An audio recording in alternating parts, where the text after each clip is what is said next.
Oh, I'm spicy. I'm spicy. All right, frickin' A. Welcome. Let me do that a little better. Welcome to last. Yeah, it's exactly how you start it. Content warning, phlegm.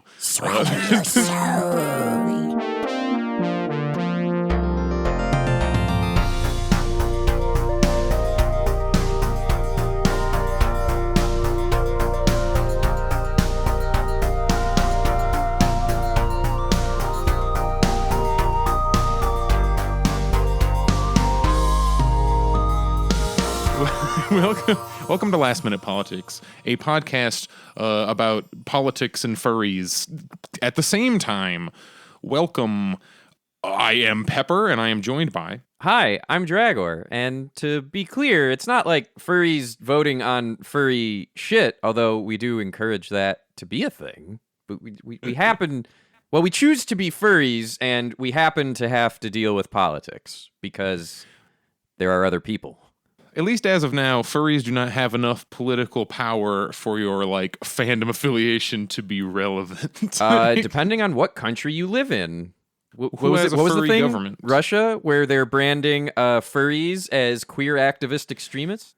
Oh yeah, I remember that, and I'm like, oh yeah, Russia has a con too, or at least had one. Like, how does that even work? Like, all their branding, it was very hey, look, it's a boy and a girl fox. It's fine, Russia. Please don't kill all of it. Well, please don't put anybody in a van. And I don't think it wasn't like that. Didn't come across that way, but it was one where I'm just like, oh, this is Russia. Russia is even more homophobic than most Did nations. that convention happen before or after Zabivaka?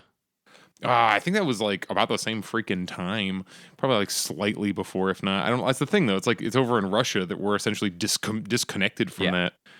Russ Furrence was the last time somebody went to that. It's like the Chinese fur cons. There are multiple Chinese fur cons, probably a dozen of them, and they have thousands and thousands of attendees. Very soon, the biggest fur con will be somewhere in China, and you've never heard of it. That probably already happened, actually. I forget if you talked about it on an episode here. Chat, tell us, but. At Megaplex, you were telling us about the three distinct pillars of furry globally and how none of them, for the most part, interact with each other except for occasional crossover. That wasn't even the three pillars of global furry. It was frickin' within Singapore, a country that is a city, a very tiny country, and just Singapore furs. There's at least 2 to 3, depending on who you're talking to and when, different groups of furries who all do not acknowledge each other, and one of them... Call it the wrestling word. They're factions. They're factions. We got factions. They don't talk to each... Yeah, well, in wrestling, the factions are always antagonizing each other, and they want to be in each other's business. This is we're going to set up factions and wall off... Well, not even wall off, there's multiple Singapore furry cons, and, they don't acknowledge each other, and both will be the only Singapore furry con. And you're wait a second. I was about to go, and I'm oh my goodness, there's a freaking con happening, when I'm going to be there. What do you think of blah, blah, blah? Are you going to go to the blah? And I'm asking my friends, and it turns out, I don't know who the factions are, who's affiliated with who, and they're oh yeah, we don't really we don't really hang out with those people. And I'm oh, all right. And that was my introduction. Awkward. Well, all right. I got a few short. Let me throw out a short one here just to get us started because there's really nothing to say about it. I don't think it should be glazed over because I don't freaking hear about this. I saw it, I wrote it down, then I'm oh, I've heard nothing about it since. So remember how Prince Andrew was going to get in trouble because he was a rapist with Epstein, and there was a lady who's when I was 17 in 2001, Prince Andrew raped me, and the police said no charges. No further investigation. No, this is the British government. The U.S. government doesn't have anything to do. The British government is also not going to be doing anything with Ghislaine Maxwell, who is essentially the pimp for Jeffrey Epstein, who lured in girls and got them to go on the Lolita Express. Who else is in Jeffrey Epstein's address book? Clinton. Gates. So every billionaire, every bunch of Hollywood movers and shakers. Elon Musk was he on the Lolita Express? He's too young for that. Yeah, he wasn't a billionaire in 2000. He's a nerd, so here's hoping that he's more nerd than rapist. That's a horrible thing I just said. Yeah, I mean, if you're gonna be a billionaire, at least don't be a rapist. These are options you have. I mean. You don't become a billionaire by being a good person. I know it's the whole freaking self-fulfilling prophecy. The only way that you become super like powerful in the U.S. is by being super ruthless. So we have this survivor bias where all the billionaires are just the most toxic pieces of shit you've ever seen in your life. So let's bring this back because it is the money disease, as I've heard it called. Interesting, I guess, is the wrong word, but I kind of sit back and go, huh, because we remember Pizzagate, right? Well, which part of it? But yes. The Clintons and trafficking and pedo and, oh, wait, that part, it's true, but not the way the conspiracy said it was. Like, this is the part that frustrates me about Crying Wolf and conspiracy theorists. And there isn't a secret shadow cabal of billionaires having illegal sex on like private islands and planes. There is an out in the open cabal of billionaires who do those things. You get here, like conspiracy theory gets thrown around a lot, and it's like it is a conspiracy, but it's not a secret conspiracy. It's not right a theory. There. We have the books. It's fact. Yeah, look who suffers fact. consequences. Look who doesn't. Look who gets to keep making all of the decisions. Look who doesn't. Like that's the part. That's the veil, right? That's at least I always try to bring it back. Our goal in doing this thing is the people that we see in the chat here. Hello, chat. You're evaluating and looking at things in at least a vaguely similar way as Pepper and I are. And if I were to go young enough, where I'm at hadn't clicked yet. You know, looking at what are their interests, what do they want? Power always wants to keep power. Like the ability to look at the world that way, that took me time to develop. So if anyone out there is listening to us, it's not that just like we're angry and we're ranting. We're literally talking about we, the people, want the world to be a better place, and we're seemingly not allowed. Why is that? It's an attempt to point out contradictions because, like, people intuitively understand. Like, if you walked up to some rando who just like hasn't really thought about their ideology and just went, "Hey, Prince, blah blah blah, got no charges on that crime they did," they would, on some level, your knee-jerk reaction is like, "Well, yeah, of course they didn't. They're a prince," or "Yeah, of course they didn't. They're a billionaire," or "Yeah, of course they didn't. They're a big banker." And we just kind of accept that because that's like the situation we grow up in. You just are like, well, yes, of course. Once you have a certain amount of power, you do not have to play by the rules anymore. Everybody knows that. And this is just pointing out, yeah, but why? It doesn't like there is no, unless I don't want to just jump out with there is no God, but there is no God that's making that be. You know what I'm saying? There is no benevolent, all powerful figure that is like, the humanity and the earth will fall apart unless the haves are allowed to do whatever they want and the have-nots have to answer for crimes whether they even committed them or not. Like, hey, there is that's no a reason great for that. segue into one of my topics. Apparently, a bunch of Catholics, and by a bunch, I don't know the real number, but Twitter Catholics and news organizations and such that were very, very conservative leaning apparently were upset about things Pope Francis said. It's always great when Frankie's in trouble because he says something like, "We should like slavery is bad," and people are like, "What?" Like, I'm gonna read a couple of the things and stop me if you want to talk about any of them.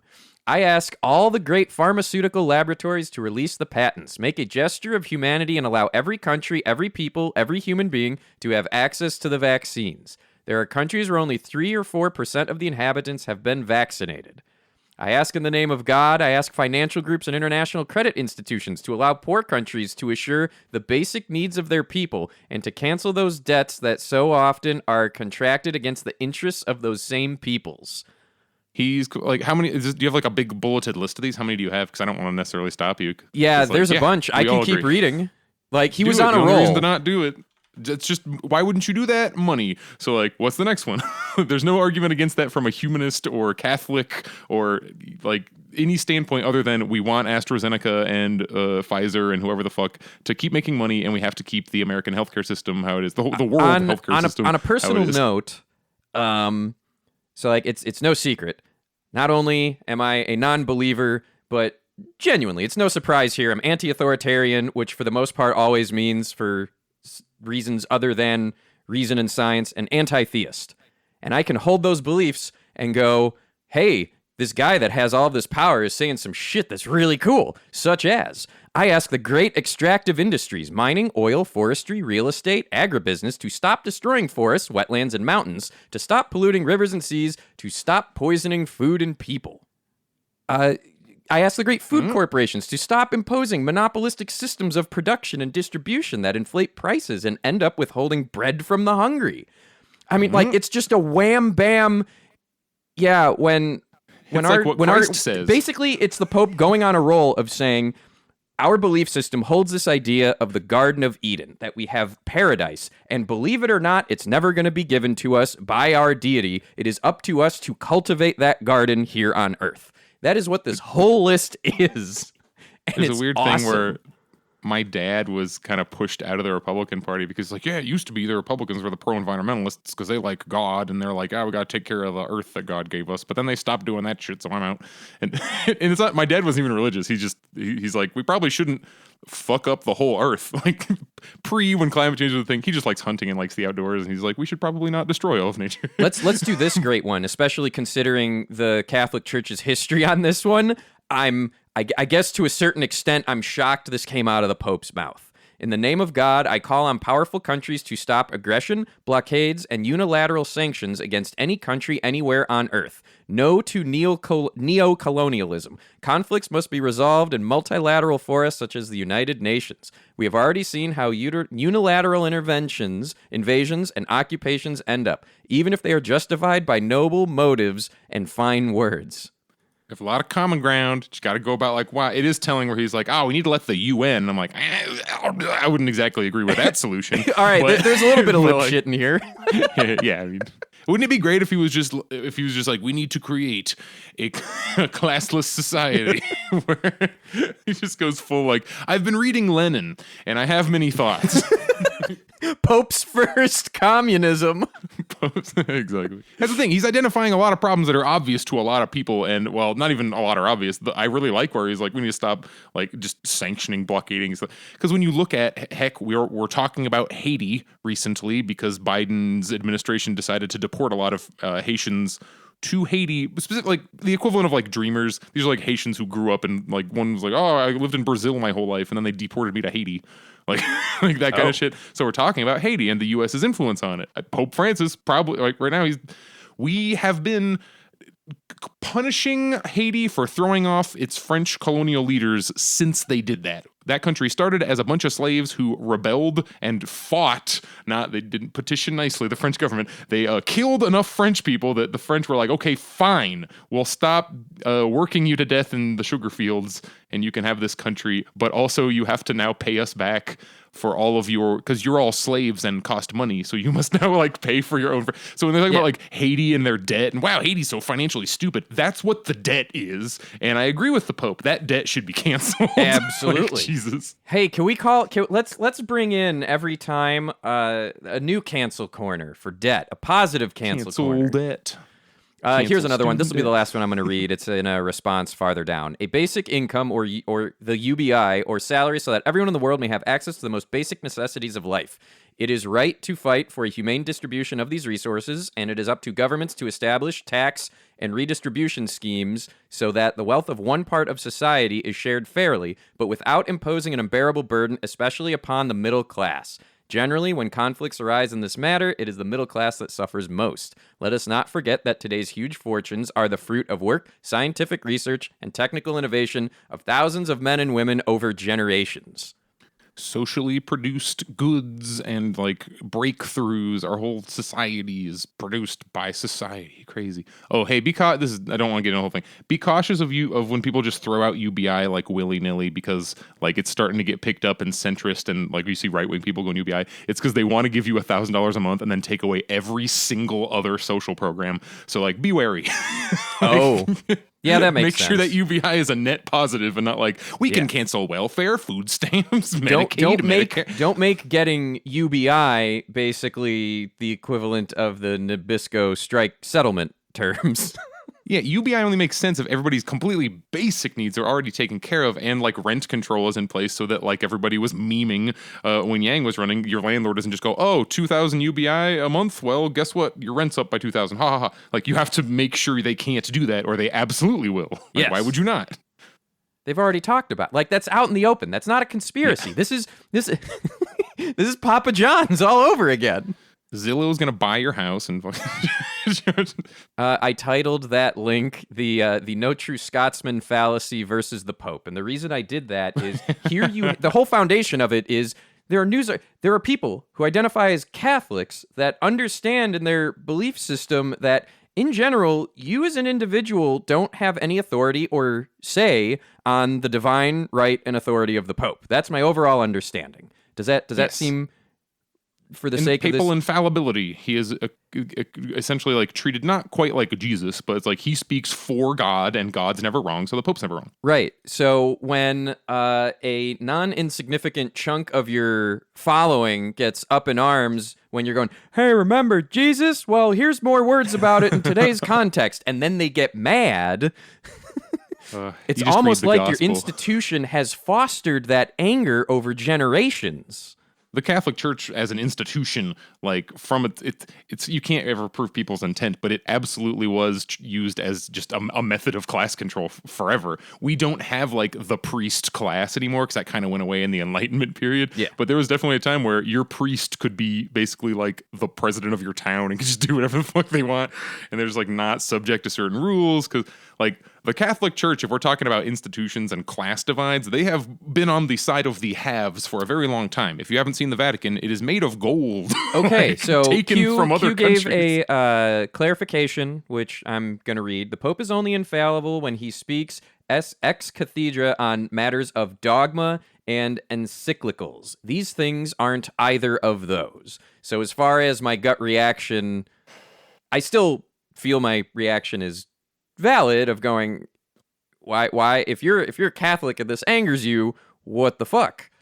See, these are the details I miss by not actually being Catholic. Right. Well, and I never was. I've been in the like if people listening don't know, I'm a musician, and one of the most consistently paying people of musicians are churches and other religious institutions. I lucked out that my particular church is relatively chill, and they have like a gay flag in the front, and they're all like, "Be vaccinated or fuck off."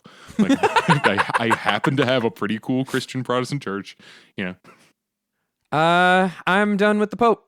So we keep hearing about the Biden vaccine mandate, and unless I'm an idiot, like tell me if I'm wrong here. Is there a date, or is it like whenever we can get it on the books? Because I cannot find a date. Do you have a date? I Anyone in am chat know not of the aware specific of day? any kind of further mandate stuff. It seems to be state by state based. Biden is supposed to be doing, he announced, like everybody freaked out in the summer, and then you hear people talking about like the mandate as if it's already in place. Or like to put in context, remember how we were going to get a national mask mandate? And people will go, no, he did do a national mask mandate, meaning all federal properties, but Trump was already doing that beforehand. So like, why are we trying to scoop so hard to give Biden brownie points for shit he didn't do? So that like never actually materialized. Did you ever feel a national mask mandate by Biden? You had Chicago stuff. That was probably more strict anyway. It came and went. Chicago, Was it the the mayor city or is federal? Mayor Lori Lightfoot, who's a cop and has so severely fucked up, it'll probably not going to win again in general. And like, that's because the levels of fuck up was to the other power players, not to us, the people. That was just going to be a given. But Governor of Illinois, Pritzker, has been one of the biggest champions in Illinois for mask mandate and other stuff. He lost a little bit when, what was it, the Food and Service Union, around the time when Illinois and Chicago in particular, when a lot of restaurants and such opened up, that's because he basically, like, he tried, but I don't know, like, the full details of what went down or quote unquote why, like, he let it happen or had to cede something. I do not have those details, but outside of that, I'm lucky to be in a state where someone up top seems to listen to science and care. Yeah, it's still totally state by state, locality by locality. Yes. Like California, New York, Illinois, and a couple other ones. Like they're gonna have a thing I got up right now is In-N-Out, San Francisco, In-N-Out, like blasts over mandate shutdown. A quote is, "We refuse to become the vaccination police." Apparently, in San Francisco, you have to like have a vaccine card to even like walk into places. And the rules, as far as I can tell from this article, are like In-N-Out was in trouble because they weren't having people show their vax cards to enter In-N-Out, and In-N-Out's like not doing it. And it also notes that they are the only restaurant that's been shut down for like not doing it. There's only one In-N-Out in San Francisco. Temporarily, like they're just like you can't open until you do the rules again. I guess the question I meant to ask is, okay, they did that. They have a lot of money, so did they suffer any consequences? Oh, In-N-Out doesn't care. Like I don't know if In-N-Out is it's like corporate or how franchised it is, but if it's like either way, if you own an In-N-Out in fucking Metro San Francisco, you're probably doing fine, and In-N-Out as a company is doing fine. So it's just weird to see them like this is the hill that we're gonna. But if you live outside of San Francisco, or one of those, like I'm in Phoenix, Arizona, we don't feel like Phoenicians themselves were pretty masked up, but it's not because there's any rules. We're just doing it because. But we keep hearing about this Biden national mandate, the vaccine mandate specifically, and it has only been theorized, and we're still getting it written down. And there's a bunch of articles like as soon as next week, this could. Take effect, and it's supposed to be for all employers, including private ones, with 100 or more employees will be required to like vaccine. It's a temporary, like short emergency OSHA authorization. They're getting it through one way or another. And when I hear the 100 employees or more thing, I'm reminded of the PPE loans, how like the Lakers and Steak Shack and all these fuckers managed to get those loans, even though they were for small businesses. They were for small businesses, but the way that small business was defined allowed like McDonald's. I don't think they did it. But for example, if a McDonald's only has 10 employees in that one particular McDonald's, that counts as 10 employees. Same thing for Steak Shack and Ruth's Chris and all these like luxury restaurants and shit. Yeah, they got millions and millions and millions of dollars in emergency COVID loans. So couldn't you just use that same logic to get out of this mandate is what I'm going with that. 100 or more people must be vaccinated. What counts as 100 people? Why is there a threshold? Why does number of people explain this to me? I know. I think it's for ease, so they're not going to like every single like food truck and going like, this is your personal food truck that you operate and you must be vaccinated. I don't know. Well, then, I guess it's like a slippery slope. We know the thing, numbers. I don't personally care. If you are a restaurant that has only 10 people, but there's a lot of customers coming in and out, so like those 10 people need it more than the company of 100 remote workers. Yeah, the whole thing is based more on like acting like you're doing something than doing something. And don't get me wrong, I'd rather have it at 100 than not at all. Like, look, I'm not going to split that many hairs. My grander point is that the Discord, even just talking to us, like people who pay a lot of attention, we're all like, I don't know, is there a mandate? I think there's a mandate. When's it come to effect? Huh? Like state by state, locality by locality. Exactly, we don't know. But the discourse seems to assume that the Dems have done anything, like that they've done something, that there's something on the books that you can get fucking arrested if you don't have your vaccine and you walk into Walmart, or like I think it's just so unbelievable to the general consciousness. They're like, oh, the Dems certainly they have to have done something by now. That's got to be real. When like the reality is like, no, they have. He gets on TV and talks about how he's gonna, and then doesn't. That's the routine.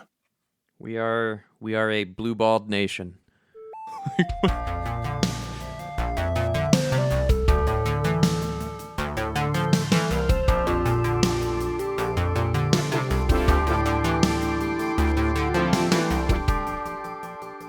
I guess similarly on that, and it's not just Biden, but it is the Democrats at large. Let me drop the link here. But long story short is this article is asking questions like, the Democrats keep talking about protecting elections and then don't do anything.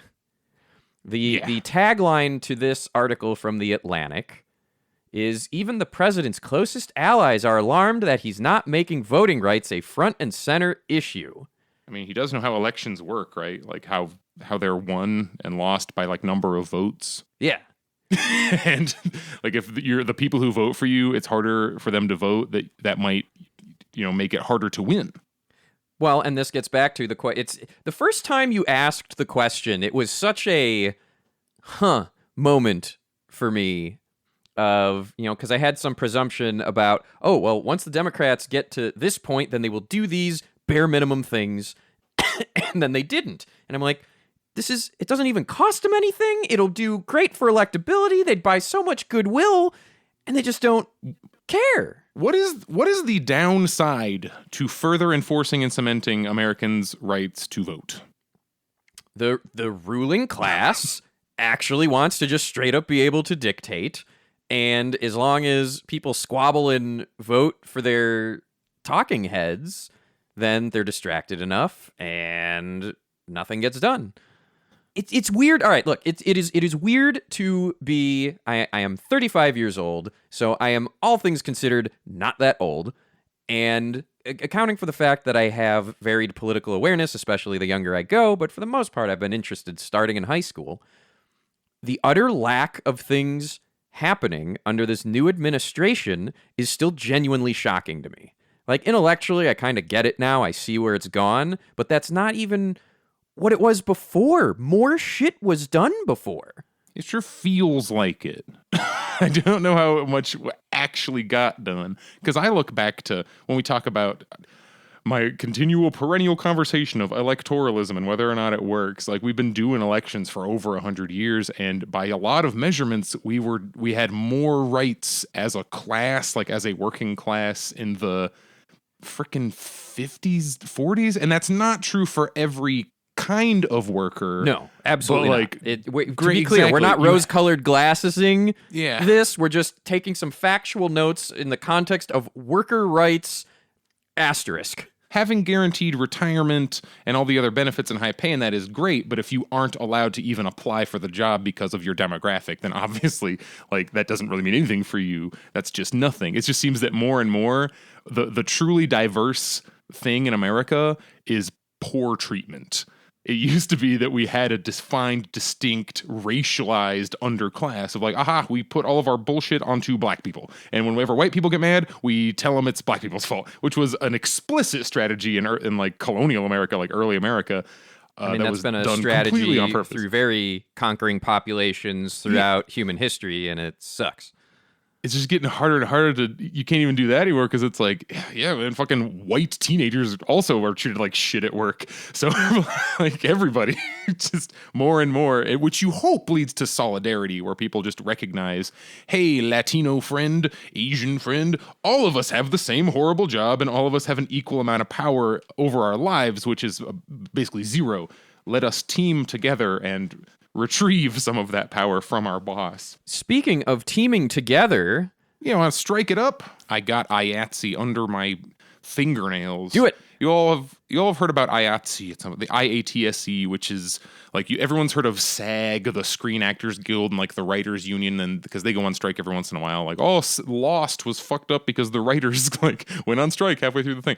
What you hear about a little less is IATSE, which I don't think, if I remember, it has either never gone on strike or like pretty much never goes on strike. That's everybody in the entertainment industry who is like under that, like not actors, not writers. I'm talking about camera operators, the freaking craft services, people setting up your cameras, basically everything else. Hold the camera, the dude holding the boom mic, yeah, everything that is but not that. The 3D animators. Oh yeah, the animators just have no union at all. But hopefully this just spreads to them.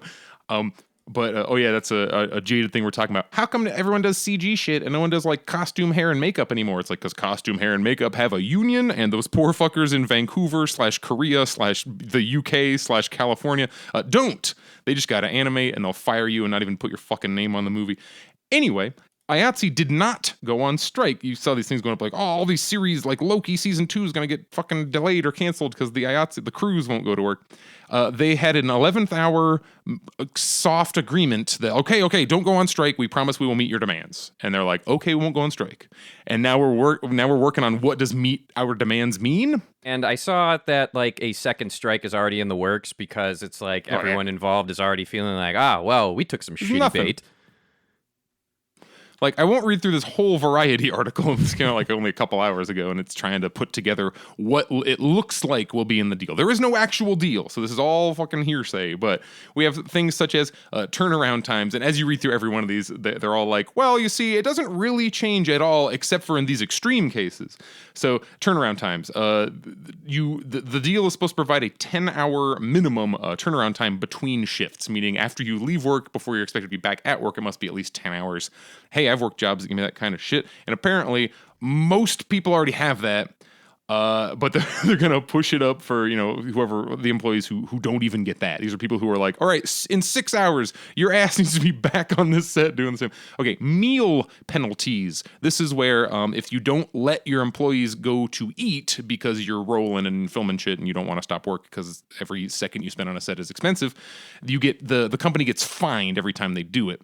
So if you leftists, your ears will perk up immediately if Disney is given a fine of $12.50 per half hour for the first 2 hours. It's just part of the budget, and they still fucking fire you for doing it anyway. But hey, if they make you miss your lunch by at least 3 hours, you get $25 per half hour. And then, like, just these numbers are hilarious, right? It's like $25. Like, what the fuck is Paramount going to do with, oh no, we had to pay out even $25,000 extra dollars because you made everybody skip their meals? I've been listening to interviews with these workers, and they say that is just factored into the budget. They already have meal penalties. They're just increasing slightly. Yeah. Nobody gives it. They just, okay, better budget another 0.01% for how many labor violations we're going to do. That's just part of the business thing. They talk about this shit on shareholder calls like, oh, we're going to pay a little more on the, you know what I mean? Like, these are just calculated decisions. Yeah, long story short, without reading the entire thing to you, it's not like great. It's like, here's like a cost of living raise, and we will pay more fines when we fuck you over. But the fucking continues. Yeah, so there's very likely going to be, I hope there's another strike. There was no strike. That didn't actually happen. They threatened to. It was 11th hour. They authorized the strike, and they're like, oh, shit. Oh. So there were 0 seconds of actual striking. Okay. Just some threats. I do hope they strike. I hope they strike. Me too. Like the 10,000 John Deere workers on strike. John Deere, strike number 2.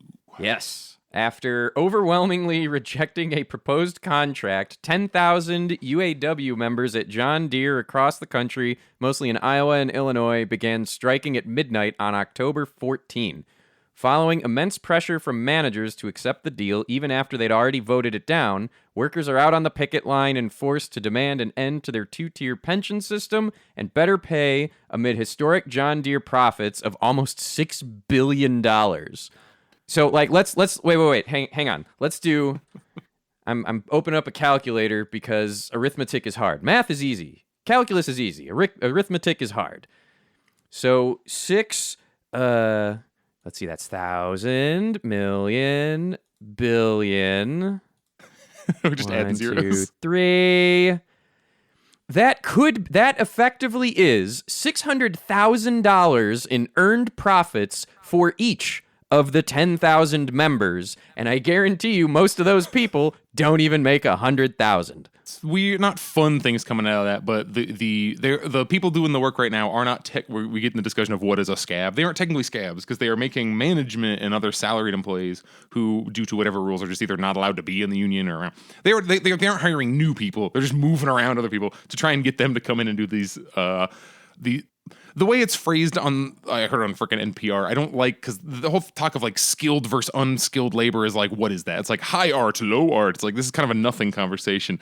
But as the technical know-how necessary, like, as much as I think high skill versus low skill jobs are like bullshit, that distinction is bullshit. Like, you can't just throw somebody onto the fucking McDonald's fryer on a rush and just expect people to be able to do it. It's going to take a couple of weeks, at least dozens of hours to get proficient at it. Now, let's say you're a fucking welder. Yeah, get in there. That was how your lot in life used to be defined, and the only thing that changed is we got better tools and got more complex welds that hold more shit. It's not like it's a nothing job.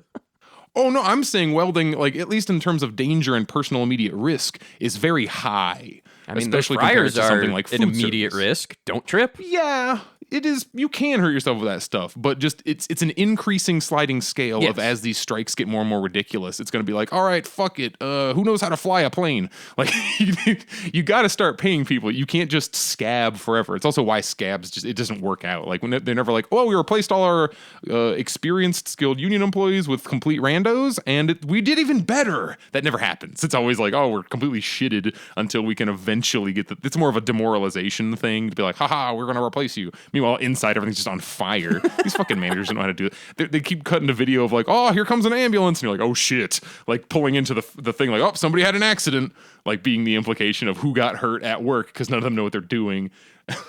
Yeah. Woof. That's like straight out of a South Park thing, like a South Park gag. Here's the line of ambulances. I'm a scab at the chainsaw factory. Yo, check out this scab on my stump. Scab for a scab. All right, that was mean. It's been cool seeing fun like things of solidarity, and I don't know, I haven't like verified all of them, but I like to believe they're all real. Where it's like a bunch of bikers showed up and wouldn't let in a truck of scabs, and it's like yeah, and all the, like just various shows of support. Like, I don't want to say that I want to be on a freaking hard picket line right now because you were putting your body on the line to some degree. Yes. But it would make me feel like I was fucking doing something. And if the John Deere factory was like within an easy drive of me, I probably would. I'd just show up.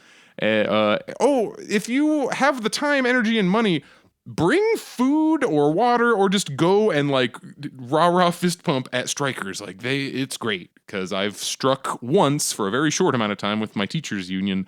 Not union, my teachers association, whatever the fuck. And the just like somebody going beep beep, yeah, like it's very energizing. Well, like, and we watched where the logical conclusion of it goes. If you get big enough like BLM, the police show up and start destroying your little stations that are sustaining the arduous task of being out there all day, every day. Like that's not that people think like striking is easy. Motherfucker, you're on your feet, you're screaming, you're emotionally charged, you're not working, you have no idea where your next paycheck is coming from. You're lucky if you get food and water, and that's not even counting, like, if your strike is effective enough / the wrong kind of strike, violence will come your way. If you're looking for a more constructive place to put donations that you may have previously sent to the Democratic Party, strike funds are great because that is how strikes can be sustained. People get online, it's like online commies like goof on like, oh, General Strike Twitter, because people just yell like General Strike and then that's it. That's the whole thing. It's like, well, you got to have a lot of infrastructure in place to make any strike successful, let alone a fucking general one. Like I saw this thing was like, you can't go on a hunger strike unless you already like you had food to begin with. Yeah. If you can get the thing that keeps strikes going is the ability to make up for the money from the job, because you don't need the job, you need the fucking paycheck, as cool as the job may or may not be. So as long as like food, supplies, childcare, daycare, fuck, if you're like friends with these people, like, oh, watch your kids go on strike, like those are the kind of things that help strikes work. And there will be more, hopefully many soon. So like be ready, keep these things in the back of your head, and if one happens in your town, do the support that you can if you can. Hey, you mentioned infrastructure, and previously we've talked about, well, we're not gonna vote our way into paradise. The trick is to just do it. So I, in my Fahuge state, getting off the train, for the first time ever, I noticed a sign across the street, and it was some little local grocery store. I'd seen it a billion times, and it said, you can be an owner. This is community owned. I'm like, what the fuck? And it is a co-op. It is the Chicago Market, chicagomarket.coop, coop. And let's just jump right to it. Like anyone can become a member. It does cost money, but there's owner rights and responsibilities. So like if you pay the $250 or $500, you get annual patronage refund of co-op profits based on each owner's spending. You do get sales and specials. Discount on classes, workshops, special events. So it's doing that community thing. It's not just, oh, here's where you buy your food. Here's also how to work with it better. Everyone who is a member can serve on the board of directors. They have a bunch of stuff around their voting and policies and such.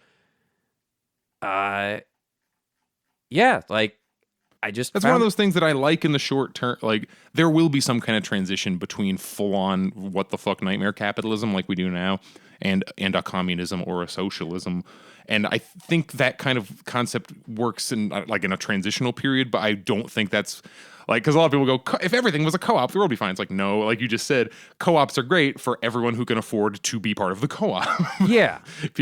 People who are just so far below the floor, but like democratized ownership of food distribution, good. That's a better thing. Well, and like, all right, we're in capitalism today, so fine. If I throw out all the other idealist stuff I have, it's better than fucking Walmart. If the company I'm at, the one of the obituaries places, if I also was an owner there and can choose how to vote and drive where our finances go, I would feel a lot more connected to my labor than, well, they're going to pay me whether I give a shit or not, because I know how to get by. Just like, it's kind of that whole thing. The thought I had when I saw this was, why, not just why do people like the Marianos or the Walmarts, or why do people have such strong negative reactions to when, us are like, fuck Marianos, fuck Walmart. And it's because I do believe, and please, listeners, ask around, see what people think about this. It's because everyone has assumed the infrastructure is tied to the business. It's not that I personally like Mariano's or Walmart or Amazon. I like the infrastructure for what it provides, and it sucks that it's monopolized and not shared. The idea that that same kind of service could exist for the purpose of public good rather than for the purpose of profit. Yes. I've heard it like thrown out as jokes. Like the thing that Amazon does, the idea of like there should be a thing where we like ship people stuff quickly and they can order it online and all that. And we could even we already have this crazy distribution network called the United States Post Office. Not Maybe for they long. could play a part in it. Hey, Joe Biden, thanks for getting rid of DeJoy, everyone's favorite postmaster general, who everyone's like, he's fucking evil, he's ruining democracy, when it was Trump. And then as soon as it was under Biden, it's just like, who? Shut up, vote blue no matter who. Just completely forgot about Louis DeJoy. It's really weird. And he can't directly fire him, but he can completely replace the board of directors of the post office that can fire him. So yes, he can get him fired whenever the fuck he wants. It's capital P politics. You just have to kind of do it because it's your job. But like the idea of getting things to people quickly and conveniently, like in an Amazon-ish way, like is a cool thing. And like I don't think anyone would say that we should get rid of that. It's just we don't have to have that kind of operation exist solely to benefit one guy and send him to space so he can send Will Shatner to space to cover up negative news about Amazon. Also, did you know Shatner wasn't the first Trekkie to go to space? That doesn't shock me, but who was it? I don't have it immediately on hand. I fucked up. Edit this. I believe it was Lance Bass. God damn it. First, he famously played... Would it even shock you if it was like, oh yeah, Lance Bass at 14 was on an episode of like Deep Space Nine? That's plausible. Like, yeah. Dr. Mae Jameson, engineer, physician, and NASA astronaut. She, not William Shatner, was the first Star Trek cast member in space and actually orbited the Earth for over a week. She also spent 2 years in Liberia and Sierra Leone as a Peace Corps field doctor. She's like a real-life Starfleet person. All right, awesome. So, okay. I have complex thoughts on this and the fetishization, especially of, like, old white guy goes to space and what have you. Like, don't get me wrong. Fuck that. But... I know this from my dad and a lot of people I've talked to, especially growing up with my dad's era. And it can't be discounted. And this is like not anything Shatner did, but his fortune of being the lead of a show that really, really, really was different. And to this day is such a big deal for people wanting to get into, STEM, the sciences, to do that stuff. Like, this guy just happened to be the biggest living spearhead of a lot of the far future cool shit we all like. So, in that regard, like, I can't get mad is really what it boils down to. I don't want to spend anger cycles on it because what purpose does it serve? Did it even need to happen? No, But like at the same time, I can put myself in my dad's shoes, who has always wanted to go to space and never will, and he gets to watch the childhood hero that was on the show. Like, holy shit, he did it on TV for all these years, and then at 90 went up. Maybe my dad will get to go. Like, I have this personal connection through a bunch of people that genuinely find the whole thing cool, while fully acknowledging that William Shatner's kind of a piece of shit.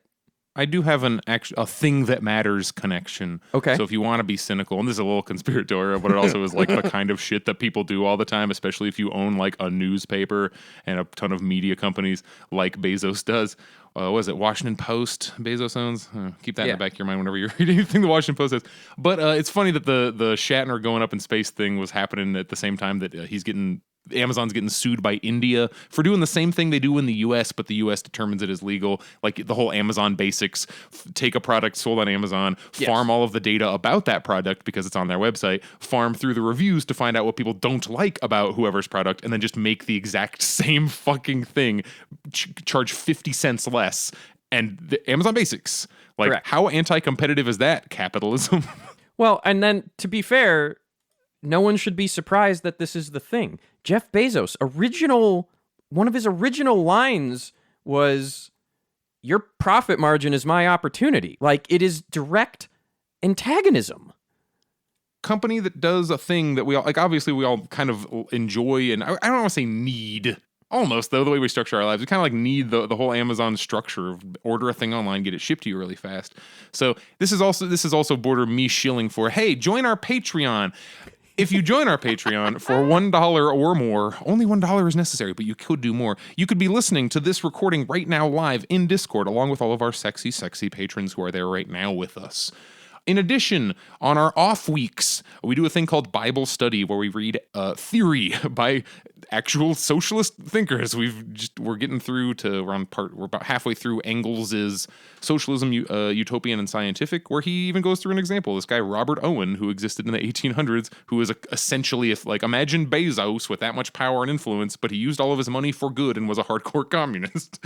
Like, that's who this guy Robert Owen was. And he's like, look, even that didn't work. Like, no one person can come down and say, I am the Jesus of communism and I am placing it on you, the people. Like, that's never going to happen. It's kind of a thing that has to be grown organically. But we're about to get in to right now what we have under capitalism. We have essentially socialized production. A ton of people all do Herculean feats, work shifts, all the logistics, all the shit that when you talk about, the employees make the company. Yeah, that is a social group. Amazon's 2-day delivery that product. you appreciate so much is the direct result of worker abuse. But it's also, if you remove the abuse part, it's a crazy amount of collaboration. Like, it's so much teamwork, so much an insane relay race. Logistics and software to aid in it, like top to bottom, it is such a fucking cool problem to solve. So you have a socialized means of production where everyone works together in the big factory, in the big Amazon, blah, blah, blah. But then are the profits socialized, distributed socially? No. They are fucking appropriated to you. You are told you get this much, regardless of the whole big project that the whole big team did. And you never have that sense of the big team did the cool thing, which could be present if we were doing Amazon and communism. Commune Amazon.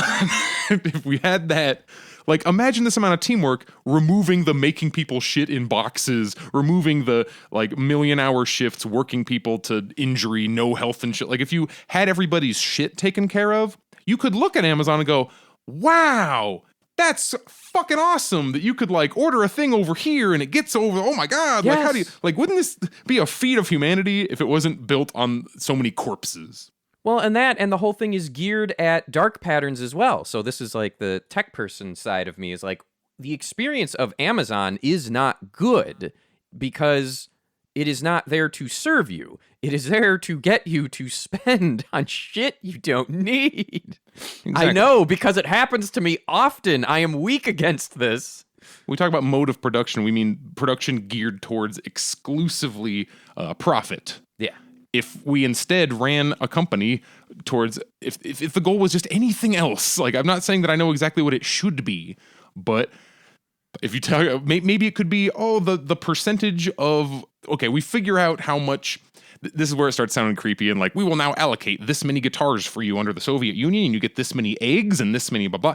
It doesn't have to be that creepy and fucking dystopian, but we do to some level, even now in our current capitalist America system, we make some guesses about how much of things we will need where and when. Hey, it's almost like there is a global equation that is heavily localized per population of supply and demand. And they're all interconnected. And holy shit, does math have a lot of thoughts on what that problem means? We have supercomputers. We were figuring the Soviet Union was cobbling this shit together in the 70s with like a shoebox with America just like shooting at him the whole time. And like, if you look at what can be accomplished, make a cave with a box of scraps. If you gear an economy towards something closer to make the people's lives better, or make sure like a certain base level of dignity is possible amongst like all humans under your jurisdiction or like in your immediate area, like so many things can be accomplished, and we see it in microcosms all the time. Heck, that's what a fucking co-op is. Yay, we brought it back around.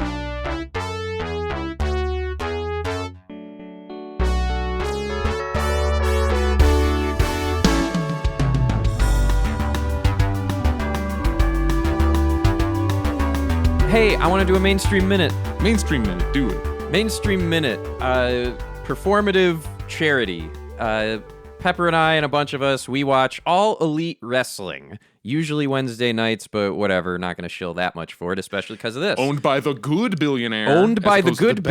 But ready? Wait for this. The Shop AEW Twitter feed, which is their dedicated merch account, had a tweet that said, October is Breast Cancer Awareness Month. A portion of the proceeds from your purchase of these special items from shopaew.com will be donated to @Susan G. Komen. Together, blah, blah, blah. Yeah, that tweet got deleted because AEW's audience is way more woke and lit it the fuck up. The only evidence I can find of this existing anywhere on the Shop AEW site is those merch items are still there, but none of it is being featured right now. Like, the top left corner, if you go to the main thing, it says, like, it lists the shirts, and it's pink, so if you know what they're for, but, like, they have removed all call-outs and focus to Susan G. Komen, and I am fascinated. But nowhere is there an apology. Nowhere is there an announcement of a different, better charity. Nowhere did anyone involved do any research. Because, like, there's indexes of what are the ethical charities. And you bring any of these up, and one of the top number one, fuck you, don't do this charity is Susan G. Komen Breast Cancer Awareness. You're so quick to try and get the breast cancer shirt brownie points that you don't... Oh, it's funny because a while ago, weren't we talking about fur cons and their charities and how, like, yeah, we're like, okay, you are one half of the major wrestling promotions in the whole world, well, in all of America, and like nobody. Oh, their billionaire, by the way, is Shahid Khan, who is a Pakistani American billionaire business person. He owns the Jaguars. He owns Fulham FC and are they fucking Premier League? I don't remember, but he just owns a ton of shit. Like hangs out. He's like a sports billionaire, having fun time over there. Yeah, seems nice. I'd love to have enough money to go, fuck it, let's make a wrestling promotion. That sounds cool. I need to Google up like what their original crime was. I keep thinking about, that's a good one. You keep thinking about the concept of like, so you're told in capitalism, you work hard and you get the money. No, you're told behind every great fortune is a great crime. We've been saying this for over a century. But even behind the small ones. Even behind small fortunes, it seems the only way to get ahead in any way is to find like a loophole or a rule that you can exploit that has yet to be like closed up. Like that's what Uber is, that's what DoorDash is. You know that legislation's coming for these things. Well, maybe not. We live in hell country, but the things that make a bunch of money now, you know, are, they got there before they could write laws around them. Amazon? Imagine if Amazon was trying to get structured when we had any kind of fucking labor rights. Like, that's why it didn't. And they're so far ahead because of tech and you things. You know what? I will say genuinely, I think Amazon still would have happened with strong labor laws. That would the tech and like the idea of doing that, because we've talked about this before. Technology, you can do basically tech people or game people are the only ones that can rocket to the top and not technically have a requirement to steal from or hurt anyone. You just you get the biggest one-to-many distribution platform ever in the existence of humanity, the internet, and once in a great while, a significant chunk of those humans goes, have $1, and oops, you're a multi-hundred millionaire. Oh, yeah, the creative industry is a bit of I don't want to say loophole, but kind of. Yeah, you can still like put out an album or something that like goes crazy. It requires a shit ton of luck. Put out Undertale. It's like playing the lottery. You have better chances at that than the lottery because the effort you put in does change your chances. Whereas no matter how hard you scratch off that ticket. We're about to go to BLFC, by the way. If you are at BLFC, say hi to us when we're walking around. We do not have an official sanctioned panel, but we are going to have an unsanctioned dark match. It's we're definitely at the very least, me and Drago are going to record in a hotel room again because I like doing that. When COVID is over, I am so effing excited to just be able to be like, all right, we didn't get a panel, but everybody meet up at this freaking blah, blah, and we're all going to go to the room, strangers included. But like, actually, I would love to. No promises, but Pepper, you and I should talk about this. The weather should be nice enough where if we're in an area that doesn't have wind, we could do that outside. Just have a freaking outside get together. Like battery, find a wall socket or something. Like, yeah. Especially if I don't get a show at MFF at all, I have all day. let's do some pod. Hey, even if I'm not attending MFF, though. I live nearby. I'll fucking take the Blue Line commute and show up. Oh yeah, we will be doing at least one in person with the two of us episode of Last Minute Politics after MFF because I'm staying a few days after. And hey, why not sit in the same room, have some microphones? Well, we are at an hour. What do we want? Is there anything else small or closing? Want to throw in? I'm clicking through my tabs. Oh my god! Just a quick one because this is again not a surprise to anyone that's been paying attention. Official Smash Brothers tournament halted by Nintendo's own online service. Nintendo's continually giving examples of companies are not your friend. They're one of those that still has the shine on them a little. It's not as hard to defend Nintendo, but lately it's like, oh, you made a game, copyright infringement. We're literally spying on you and sending goons to intimidate you. Like Nintendo has done that. Oh, spying. That's the last one I wanted to talk about because it's a big deal, and I'm always going to take an opportunity to talk about it. And that is tech literacy is important for your individual protection. I've met so many people that are like, I don't care if my information's stolen. Like, yeah, you say that now until you're in it. And there are things you can do that it sucks to learn and get in the habit of, but once you do it, it's habit and you're protected. So since 2020, Minneapolis schools have been using an online surveillance application called Gaggle to spy on students' online activity. The software flags LGBTQ-related terms and has already outed at least one LGBTQ student to their parents. That literally can get someone hurt or killed. Gaggle isn't only for that, no, but as we can see, it can be used for that. And heck, it's like that's in public schools, right? Okay, it is 6:20. I don't know why that's significant. But thank you very much for joining us. I am Pepper. I am Dragor. I don't know why we said it like that. Let's do it again, but robots. You go first then. Define robots. I am Dragor. I am Pepper. Bye.